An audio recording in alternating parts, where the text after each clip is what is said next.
Le secrétaire général de West African Power Pool a présenté jeudi à la délégation de l'Union européenne au Bénin le nouveau plan directeur des moyens régionaux de production et de transport d'énergie électrique de la CEDEAO. Ce nouveau plan, selon le secrétaire général du WAP, est un outil de planification de la mise en œuvre de la production et du transport d'énergie électrique dans l'espace CEDEAO qui couvrira la période 2019-2033.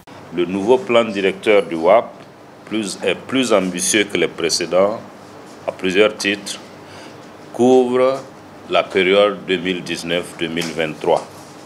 Son élaboration a été rendue possible grâce à la collaboration entre l'Union européenne et la CEDEAO à travers le WAP dans le cadre du 11e FED, plus précisément dans l'appui à la gouvernance du secteur de l'électricité en Afrique de l'Ouest que nous appelons AGOCE-AO.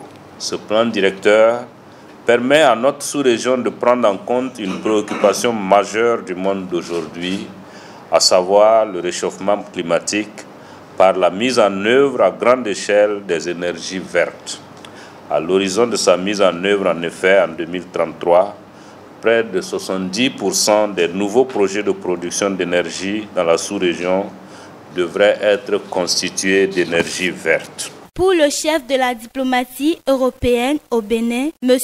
Olivier Netz, le chemin parcouru pour les pays de l'Afrique de l'Ouest dans le secteur de l'électricité ces dernières années est immense. Mais le diplomate reste prudent en soulignant que face à l'augmentation de la production et de l'interconnexion, de nouveaux défis se présentent. Le soutien politique dont témoigne l'engagement pris par les chefs d'État en décembre devrait assurer une mise en œuvre efficace afin d'assurer un marché régional d'électricité qui répond aux attentes légitimes des citoyens et des consommateurs. À ce titre, il est donc important de tacler sans tabou les problèmes de transparence et de gouvernance qui entourent trop souvent les distributeurs d'énergie.